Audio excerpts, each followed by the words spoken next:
안녕하세요. 금요사건 파일 디바제시카입니다. 2018년 5월 1일 부산 연제경찰서는 연산동에 위치한 한 빌라로 급히 출동합니다. 그 발단은 오전에 걸려온 한 통의 신고 때문이었는데, 신고자에 따르면 같은 직장에 근무하는 중년 여성 동료가 시간이 훨씬 지났는데도 모습을 보이지 않고 있다고 말하고 있었죠. 그러면서 절대 말도 없이 이럴 사람이 아니에요. 한 번도 무단 결과가 없을 만큼 성실한 사람이거든요. 이거 분명 무슨 일이 있는 것 같아요. 그가 말하는 해당 동료에 대한 신원을 파악해 보니까 당시 54세의 여성 김 씨였습니다. 회사를 오지 않았다? 경찰은 일단 가족들에게 연락을 취했는데요. 그러자, 네? 엄마 아침에 출근하셨는데요? 다들 무슨 소리냐며 어리둥절합니다. 그래서 자식들이 서둘러 엄마에게 전화를 거는데 핸드폰은 평소답지 않게 꺼져 있는 상태였죠. 여기서 경찰은 우선 그녀의 거주지 연산동 빌라로 출동합니다. 분명 집에서 나갔다, 출근했다 하는데 그 이후엔 어디로 간 걸까요? 현장에 도착한 경찰은 우선 빌라 출입문 쪽에 달린 CCTV를 확보합니다. 만약 김 씨가 출근을 했다면 여길 나서는 모습이 분명 찍혀 있을 거예요. 바로 확인을 해보는데 이상합니다. 전날 오후 집으로 들어가는 모습을 마지막으로 그 이후 모습은 전혀 포착되지 않았어요. 그렇다는 건 김 씨가 아직 이 빌라에 있다는 걸까요? 즉각 경찰은 목격자가 있는지 빌라의 거주민들을 대상으로 탐문 수사를 진행합니다. 그녀가 살던 이 다세대 빌라에는 총 30세대가 거주하고 있었습니다. 경찰이 꼭대기층부터 하나하나 돌아다니면서 주민들 모두를 만났죠. 그런데 유독 수상한 집 하나가 수면에 떠오릅니다. 대부분의 이웃들이 경찰 조사에 협조적이었는데요. 그에 반해 유독 한 집만은 아무리 벨을 눌러도 인기척이 없고 또 거주자 연락처 찾아서 전화를 했는데도 답이 없는 거예요. 심지어 문제의 집은 사라진 김 씨와 같은 층, 7층에 살고 있는 이웃이었습니다. 해당 주민은 39살의 남성 강 씨. 수상함을 감지한 경찰이 출입문 CCTV를 다시 살펴보게 돼요.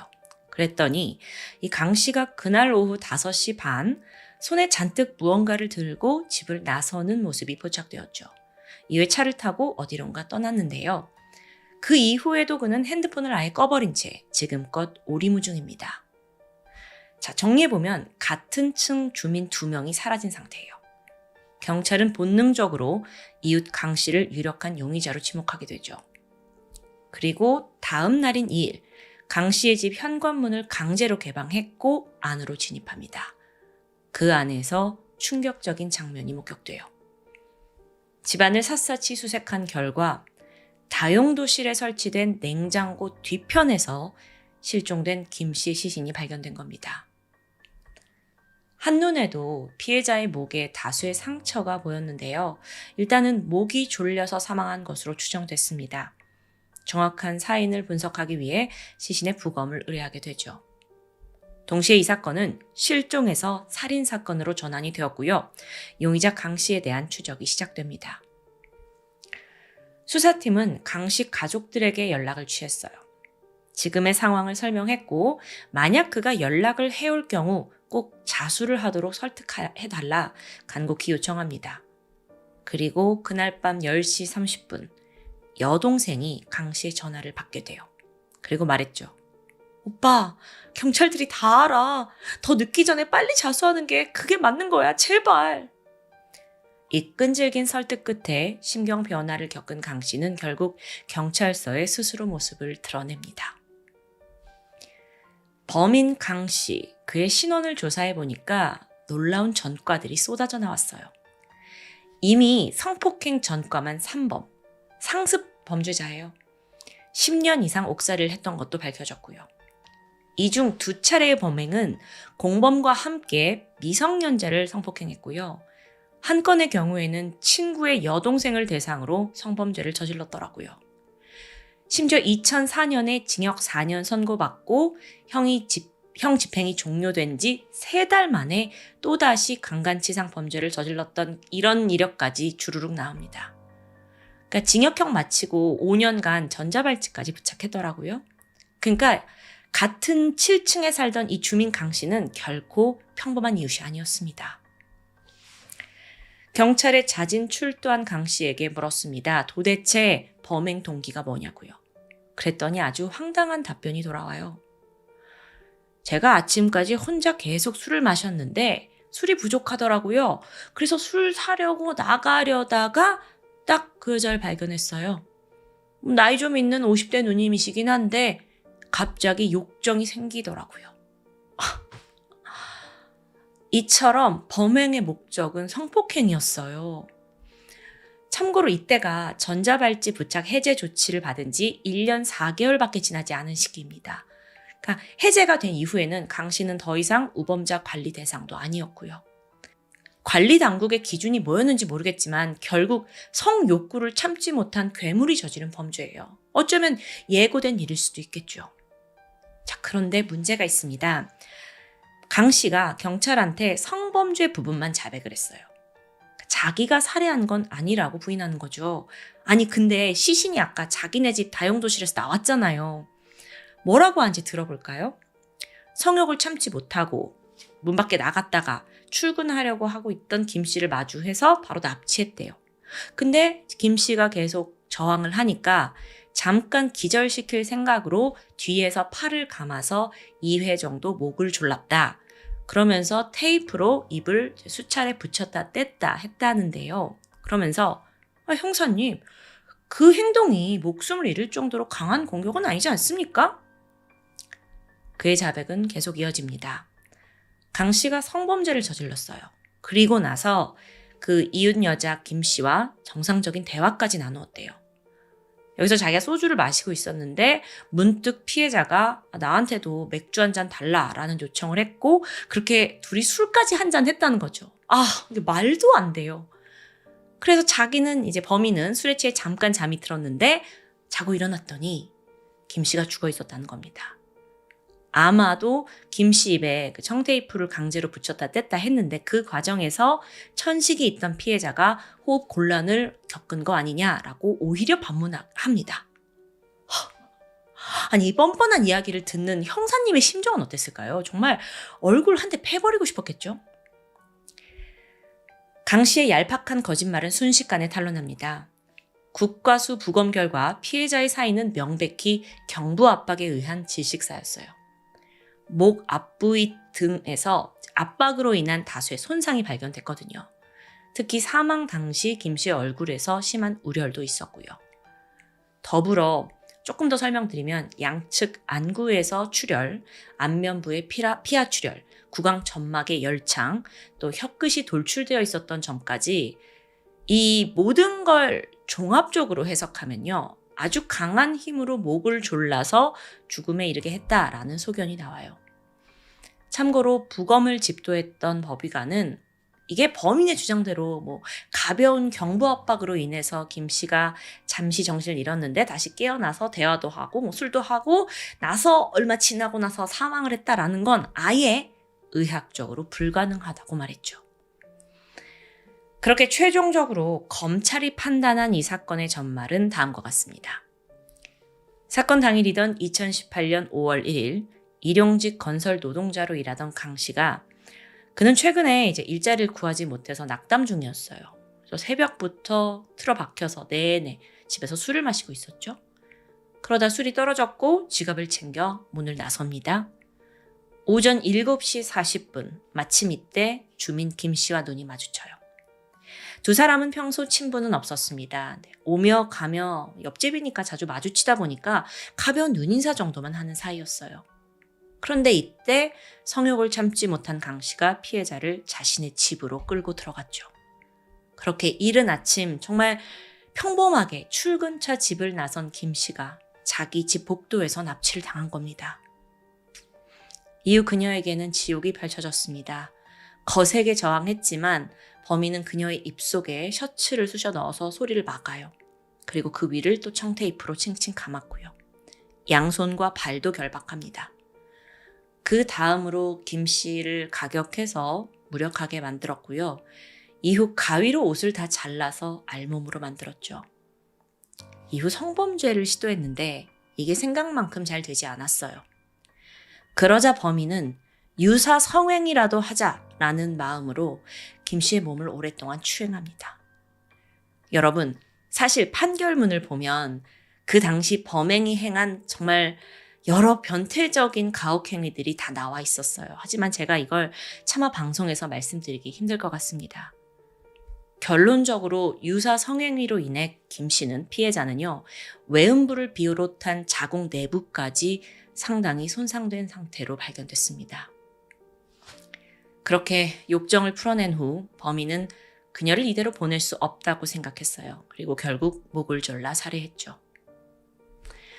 범인은 이 모든 걸 아주 충동적으로 저질렀습니다. 시신 6위에도 아무런 계획이 없어서 그냥 일단 다용도실 냉장고 뒤에 숨겨둔 거예요. 그렇게 10시간 정도가 지났는데 늦은 오후가 되니까 피해자의 옷까지 가방, 휴대폰을 대충 봉지에 넣어서 빌라 밖으로 나왔습니다. 이때 CCTV에 모습이 찍혀있죠? 근데 그 당시의 강 씨 모습은 그 누구도 살인마로 예상하기 힘들었어요. 너무 태연하거든요. 차를 운전해서 그는 부모님 집으로 갔고요. 그곳에다가 피해자의 옷가지와 소지품들을 던져두고 이때부터 본격적으로 도주합니다. 하지만 다행히 직장의 모습을 드러내지 않은 김 씨의 직장 동료의 신고로 바로 경찰 조사가 진행이 되었고요. 그렇게 강 씨의 도주는 막을 내리게 됐죠. 자, 이제 범인에 대한 조사가 이어지는데 그가 자백하길 중학교 3학년 때 처음으로 성매매를 한 적이 있다고 말합니다. 이후 굉장히 성에 집착했는데 성인이 된 후로도 유흥업소를 전전하면서 상습적으로 성매매를 즐겼어요. 경찰 조사를 받던 강 씨가 스스로에 대해 이렇게 말합니다. 이 섹스에 관해선 저도 제 자신이 너무 증오스러워요. 내가 몇 번이나 실수를 했는데 그걸 참지 못해서 또 이런다니까요. 나도 죽고 싶어요. 뭔가 이걸 자칫 들으면 자책을 하나 싶긴 한데 사실 이거 그냥 불쌍하게만 보시면 안 돼요. 왜냐면 지금껏 그가 저질러왔던 성범죄들을 하나하나 분석해보잖아요. 그럼 여긴 공통점이 있습니다. 일단 피해자들은 사실혼 관계에 있거나 교제했던 여성, 친구의 여동생, 그리고 이웃집 여성까지 물리적으로 가까운 관계에 있던 여성들이었어요. 그리고 그 방식들은 제가 언급하기 힘들 만큼 변태적이었고 과학적이었죠. 그러니까 범죄를 후회한다? 이런 말은 그냥 변명일 뿐이에요. 실제로 정신감정의 결과도 놀라웠습니다. 그는 사이코패스 고위험군 판정을 받아요. 그러니까 반사회적인 성향이 뚜렷하고 상습적인 거짓말, 또 욕구 충족을 위해 얼마든지 타인을 해치는 그 성향을 보인 거예요. 더불어 경찰에서도 범죄자 위험성 평가를 진행했거든요. 근데 성범죄 외에 다른 강력 범죄에 대해서도 재범 위험성이 높은 수준으로 나오게 되죠. 그야말로 정말 이웃에 사는 악마였던 겁니다. 이제 재판이 남아 있습니다. 검찰은 사형이 마땅하다고 구형했어요. 반복적으로 계속 저지르니까요. 하지만 결론적으로 1심 재판부는 무기징역을 선고합니다. 그러면서 검찰이 요구했던 10년간의 화학적 거세 명령을 받아들여요. 왜냐하면 이 범행이 계속 반복적이고 또 가학적이라서 그놈의 범인 성기를 그냥 둘 수 없다라고 판단한 거겠죠. 하지만 아직 좋아하긴 이릅니다. 강 씨는 예상대로 바로 항소했으니까요. 2심 재판부는 다행히도 1심 판결을 그대로 유지해요. 강 씨는 끝까지 싸우겠다면서 대법원에 상고하는데 무기징역도 무섭지만 자기 성기가 이렇게 기능을 못할까 봐 이러는 건가요? 다행히 대법원도 우리 편이었습니다. 그의 상고를 기각했고 최종 무기징역과 함께 10년간의 신상정보 공개, 30년간 위치 추적 전자장치 부착, 10년간 성충독 억제 약물 치료, 그리고 아동 청소년 관련 기관 10년간 취업 금지, 성폭력 치료 프로그램 200시간 이수까지 원래의 판결 내용을 확정합니다. 이 범인이 이렇게 대법원까지 계속 가니까 괜히 판사들 시간만 낭비되는 느낌 아닐까요? 자, 너무도 평범한 일상이었습니다. 출근길을 나선 지 고작 몇 분 만에 같은 거주지에서 상상조차 못한 비극을 맞이한 피해자 김 씨.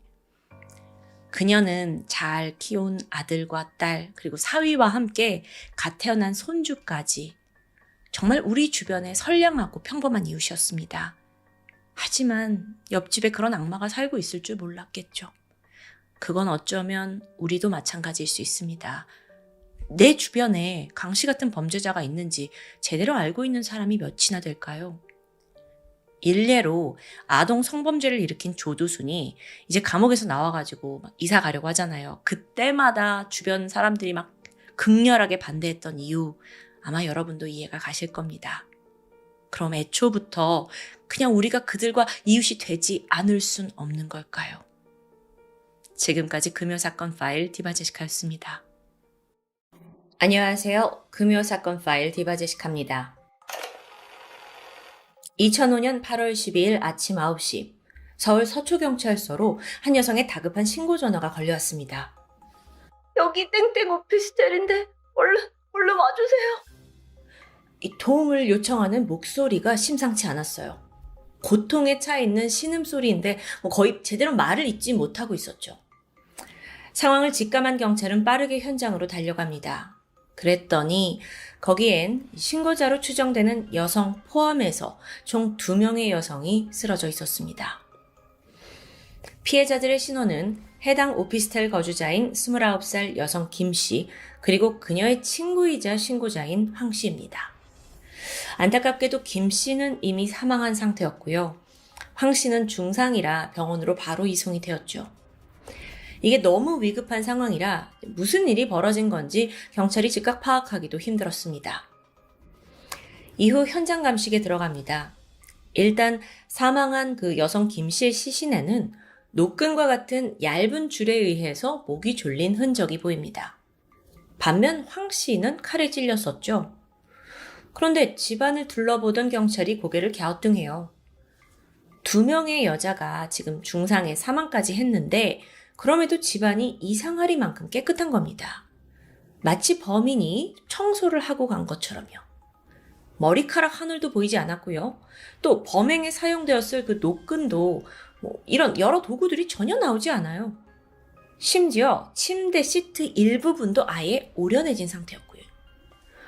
즉 범인은 자신의 흔적이 남아있는 모든 걸 현장에서 깨끗하게 지우고 떠난 거죠. 그렇지만 여전히 단서가 있습니다. 바로 숨진 김 씨의 몸에서 남성의 체액이 발견된 겁니다. 경찰이 즉시 유전자 감식을 의뢰했고 그와 동시에 이 해당 오피스텔을 돌면서 입주자들을 대상으로 탐문 수사를 진행합니다. 여러분, 기본적으로 강남 서초동에 있던 해당 오피스텔은 보안이 매우 잘 돼 있는 편이었습니다. 범행 시각에 오피스텔 공동 현관에서 수상한 사람 발견되지 않았어요.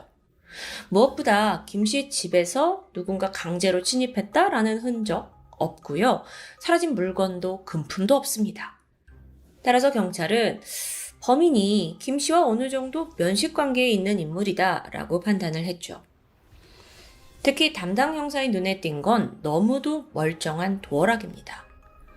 범인이 이 오피스텔의 잠금 장치 굉장히 익숙한 인물로 추정됐어요.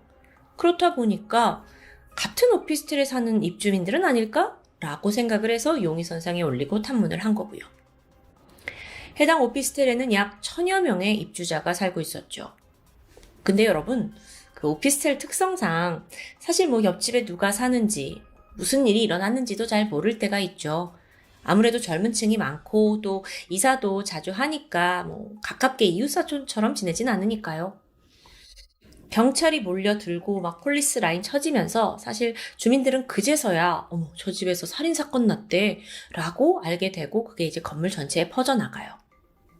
근데 이 주민들이 수사에 그닥 협조적이지 않은 모습을 보이는 겁니다. 오히려 자신들을 범인으로 의심하는데 이제 불쾌감을 드러냈어요. 경찰이 이렇게 환영받지 못하는 상황에서 일일이 집집마다 찾아다니면서 탐문하는 거 결코 쉬운 일이 아니죠. 하지만 이 와중에도 경찰이 주목한 사람은 있습니다. 바로 사건 현장 옆집에 살고 있던 28살의 남성 A씨였죠. 띵동, 저 경찰인데요. 그 옆집에서 살인사건 났다는 거 들으셨죠? 제가 좀 관련해서 몇 가지 물어볼 게 있습니다. 하고 찾아갔어요. 근데 보통 경찰이 와서 이런 말을 하면 열의 9은 어머 어떡해요, 막 저도 들었어요, 뭐 이러면서 뭐 두려워하잖아요. 다른 주민들은 다 그랬고. 근데 A씨의 반응은 좀 다릅니다. 아, 그래요? 예. 근데 제가 지금 좀 나가봐야 해서요. A씨, 겉으로 보기에는 그냥 평범한 청년이에요. 28살 청년. 당시 직업이 없긴 했지만 뭐 취준생일 수 있으니까 성과도 전혀 없고. 근데 옆집에서 살인이 있었는데도 놀라는 기색이 없다? 심지어 경찰이 좀 주시를 하니까 매일같이 친구들하고 술 마시고 밤 늦게 귀가를 하더라고요. 경찰이 봤을 때 이건 결코 일반적이지 않습니다. 보통 이 동네에서 살인사건이 일어났다 그럼 다들 좀 조심하는 분위기거든요. 근데 이거는 사실 어디까지나 경찰의 약간 직감이었을 뿐 A씨를 범인으로 몰 만한 뭐 증거가 있는 건 아니었죠. 한편 우리가 잊고 있던 한 인물, 바로 이 사건에서 누구보다 결정적인 증인이 될 수 있고 또 현장에서 중상을 입었던 친구 황 씨입니다. 그녀는 경찰에 신고를 한 이후 실신했어요. 그래서 한동안 뭐 제대로 된 증언을 할 수 없는 상태였고요. 그러다 입원 치료를 받는 중에 극적으로 의식을 회복했다고 합니다. 다행이에요. 덕분에 형사들에게 범행 당시의 상황과 또 범인의 인상착의에 대해서 증언할 수 있게 됩니다. 먼저 이 친구 황 씨는 원래 부산 사람입니다. 부산에 살고 있었어요. 근데 서울에 볼 일이 있어서 잠깐 방문을 했고 이때 이제 고등학교 때 친구였던 이 김 씨 집에서 하룻밤을 지내기로 한 거죠. 오랜만에 만나서 둘이 늦은 밤까지 밀린 수다를 떨면서 시간을 보냈습니다. 그러다가 이제 야, 피곤하다 자자 하면서 같은 침대에 잠이 들었죠. 그러다 야심한 새벽 황 씨는 어딘가 낯선 인기척에 잠에서 깨어나요. 순간 자신의 눈을 의심했죠. 이 캄캄한 어둠 속에서 웬 건장한 남성이 부스럭거리면서 방 안을 서성이고 있는 거예요. 황 씨가 너무 놀라서 입을 틀어막습니다. 근데 괴한과 눈이 마주치고 말았죠. 그래서 황 씨가 누구야? 하면서 막 비명을 질렀는데 그러자 남성이 손에 들고 있던 무언가를 치켜듭니다. 그게 주방용 식칼이었어요. 그는 황 씨의 등을 몇 차례 찔렀고 그녀는 곧 정신을 잃게 되죠. 그리고 약 3시간가량이 흐른 후 황 씨가 간신히 정신을 차렸는데 그녀의 옆에는 친구 김 씨가 싸늘한 주검이 되어 있었습니다. 너무 두려웠던 황 씨가 죽을 힘을 다해서 경찰에 신고를 걸었고 이후에 의식을 잃은 거예요. 오랜만에 서울에 와서 친구 집에서 이게 무슨 날벼락이에요. 황 씨는 당시 범인의 모습에 대해서 이렇게 묘사했습니다. 20대 후반에서 30대 초반? 키는 170 정도의 아주 큰 편은 아니었고요. 체격도 보통이에요. 얼굴은 둥근형이고 뿔테 안경에 빨간색 운동화를 신고 있었어요. 그런데 이걸 들은 경찰이 순간 움찔했어요. 이 묘사가 그간 경찰이 의심하던 옆집 남자 A씨와 어느 정도 유사했기 때문이에요. 자, 그럼 다음 단계는 옆집 남자 A씨와 피해자 김씨의 몸에서 나온 책 DNA를 대조해야겠죠. 자, 그렇다면 먼저 용의자의 DNA가 필요합니다. 경찰은 다시 띵동 하고 옆집을 찾아갑니다. 그는 의외로 수사에 매우 협조적이었어요. 경찰은 구강에서 면봉으로 DNA 채취했고요. 바로 국과수로 보냈죠. 그 결과는 이변은 없었습니다. 정확히 100% 일치해요. A씨는 곧장 경찰에 체포가 되죠. 이게 사건 발생 2주 만의 일이었습니다. 그런데 이런 와중에도 A씨는 범행을 부인합니다. DNA가 일치하는데도요. 자, 그렇다면 또 한 번 결정적인 증언을 해줄 황 씨의 도움이 필요하죠. 그녀는 힘겹게 체포된 A씨의 얼굴을 확인했고 네, 저 사람 맞아요. 결국 그는 체포 5일 만에 자신의 모든 범행을 인정합니다. 사건의 전말은 다음과 같습니다. 자, 이 옆집 남자 A씨가 당시에 다니던 광고회사를 사표를 내고 그만뒀고 무직 상태였어요. 이후에 뭐 딱히 하는 일 없이 오피스텔에서 하루하루를 보내고 있었죠. 사실 그 사표를 냈던 광고회사, 거기가 벌써 6번째 회사였습니다. A씨의 나이가 28살이었으니까 굉장히 자주 이직을 한 거예요. 그리고 이번에도 6개월을 채 넘기지 못하고 때려쳤고요. 당시 그는 일로 꽤 스트레스에 시달리고 있었다고 말합니다. 그리고 그런 증상 중에 하나가 불면증이었어요. 종종 잠이 안 오니까 새벽에 나가가지고 담배를 피우는 일이 잦아졌죠. 그러던 어느 야심한 밤에 A씨가 담배 생각에 또 집을 나서게 됩니다. 복도로 나와서 현관문을 딱 닫는데 습관처럼 약간 대문 앞에 우두커니 머물게 돼요.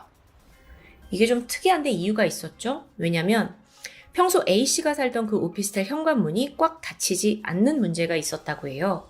그래서 디리리 하고 도어락이 제대로 잠길 때까지 확인하는 습관이 있었던 겁니다.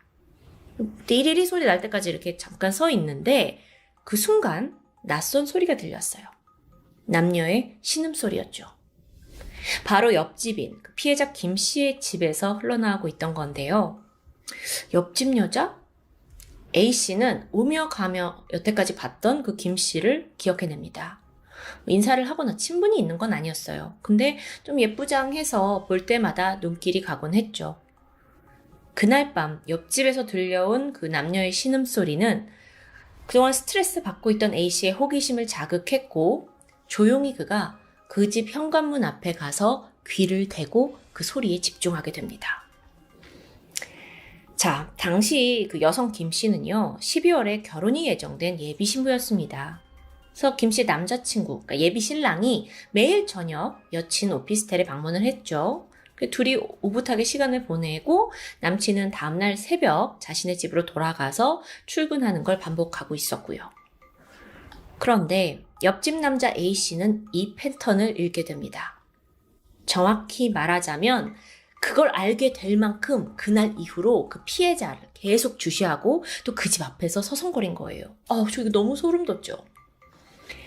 경찰에 따르면 피해자의 집 앞 복도 창문에 담배꽁초가 수북히 쌓여 있었다고 해요.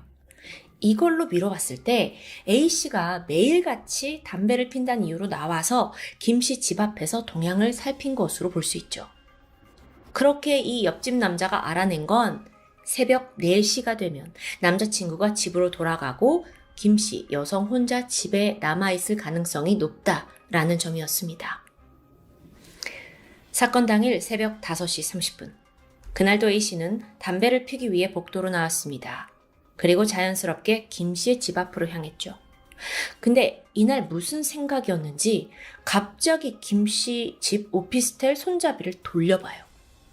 아마도 그녀가 혼자 있을 걸 예상하고 막 작정하고 들어가려고 했던 것 같아요. 근데 문이 스르륵 너무도 쉽게 열리는 겁니다. 너무 안타깝게도요. 이 김씨네 집 역시 옆집처럼 현관문이 끝까지 딱 잠기지 않는 문제가 있었다고 해요. 그리고 이날 밤 하필 도어락이 또 잠기지 않았던 거고요. 옆집 남자 A씨는 어라? 열려있네? 하고 조심히 김씨 집 안으로 들어갑니다. 평소 이웃에게 품고 있던 그 더러운 욕망을 실현할 생각이었죠. 하지만 들어가 보니까 예상치 못한 상황이었어요. 집주인 김씨 옆에 처음 보는 그 친구 황씨가 함께 잠들어 있는 겁니다. 설상가상 인기척에 황씨가 눈을 떴고 당황한 A씨는 주방에서 칼을 가지고 그녀를 무자비하게 공격했고요. 황씨가 의식을 잃었죠. 그녀가 죽었다고 생각했어요. 그래서 침대 밑으로 밀쳐냅니다. 자, 침대 밑으로 이렇게 밀쳐내니까 툭 소리가 나잖아요. 그 과정에서 침대 위에 있던 김씨도 잠에서 깨어나요. 이후 A씨는 그녀를 3차례에 걸쳐 무자비하게 성폭행했습니다. 범인 A씨는 3번 모두 체외 사정을 했어요. 그리고 한 번의 사정이 끝날 때마다 김씨를 욕실로 데려가서 깨끗이 씻으라고 강요했죠. 특히나 체내에 정액이 남아있지 않도록 꼼꼼히 씻으라고 명령합니다. 이 3번의 과정이 피해자에게 얼마나 지옥 같았을까요? 잠시 후 그녀가 울면서 애원했어요. 저 12월에 결혼해요. 시키는 대로 다 할 테니까 제발 살려만 주세요. 하지만 범인은 그녀의 말을 귀담아 듣지 않았습니다. 사실 이미 황 씨도 칼에 찔렀고 죽었다고 생각했잖아요. 이 모든 범행이 발각되지 않으려면 김 씨마저 죽여야 한다고 생각한 거죠. 성폭행이 끝난 후 그는 김 씨의 손발을 테이프로 결박했습니다. 그리고 노끈으로 목을 졸라 살해했죠. 전과도 없는 28살 청년이 너무도 한순간에 저지른 끔찍한 범죄입니다. 이후 그는 태연히 현장을 청소하기 시작했어요. 피해자 손발을 묶고 있던 테이프 떼어내고 바닥에 떨어져 있는 음모 다 주웠죠. 그리고 또 자기의 흔적이 남아있는 그 침대 시트까지 가위로 딱 그 부분 오려낸 거예요. 황 씨를 공격했던 칼은 가방에 담아서 한강에 버립니다. 이 정도면 깔끔하겠지. 이렇게 완전 범죄를 기대했던 그는 태연하게 집으로 돌아간 후 또 일상으로 복귀합니다. 심지어 예정되어 있던 회사 입사 면접도 봤죠. 근데 경찰이 한번 찾아갔었잖아요. 오히려 경찰은 너무도 태연한 그의 태도를 보고 의심을 했어요. 게다가 아무리 체외 사정을 했다 하지만 피해자에겐 A씨의 체액이 남아 있었고요. 과학수사 너무 만만하게 본 거죠. 검거된 A씨는 특수강간 및 살인 혐의로 기소됩니다. 재판에서 뭐라고 하냐면 회사도 내가 퇴직을 하고 스트레스를 받고 그리고 내가 지금 혈기왕성한 젊은 남성이 아니냐 우발적인 살인을 벌였다는 겁니다. 근데 저는 그 혈기를 조절하지 못한 것도 죄라고 생각하는데 정말 뻔뻔하죠. 법원 또한 냉정하게 판단했습니다. 사실 이 A씨의 범행이 초범이 이렇게까지 할 수 있어? 라고 믿기 어려울 정도로 용의주도했습니다. 뒤처리가 특히나 치밀했고요. 살인의 의도가 있던지 없던지 간에 일정 기간 동안 이 피해자를 계속 주시했다는 것도 명백한 사실입니다. 재판부는 결국 그에게 무기징역을 선고합니다. 그리고 이런 말을 남겼죠. 한 사람을 흉기로 찔러 사망한 것으로 착각한 후에도 다른 피해자를 성폭행하고 살해한 사건이다. 죄질과 결과가 중하고 범행 수법이 잔인하다. 형이 무겁다는 피고의 주장은 받아들일 수 없다. 시원합니다. 그렇게 A씨에게는 무기징역이 확정됐죠. 그는 현재까지도 복역 중에 있습니다. 그저 오피스텔 자기 집을 오며 가면서 복도에서 얼굴만 마주치던 그 옆집 남자의 살인과 성폭행까지. 곧 있을 결혼, 새로운 가정을 꾸미는 것에 설레어 하던 예비 신부가 죽었고 또 하필 그날 함께 있던 친구 또한 평생 씻을 수 없는 모욕과 고통에 시달리게 되었습니다. 이게 서울 한복판, 심지어 치안이 좋다고 하는 강남 오피스텔에서 벌어진 사건이라는 게 좀 믿기 힘들어요. 오늘 사건을 진행하면서 정말 범죄는 어디에나 도사린다는 걸 다시 한번 뼈저리게 느낍니다. 물론 여러분 그렇다고 우리가 매일을 불안해하고 살 순 없죠. 하지만 최소한 특히나 혼자 사는 여자분들이라면 촉각을 곤두세우고 문단속 철저히 하는 게 정말 중요합니다. 아마 그냥 엄마 아빠가 얘기하면 잔소리라고 할 거지만 제가 꼭 얘기하고 싶었어요. 그것만이 나를 지킬 수 있는 최소한의 방어니까요.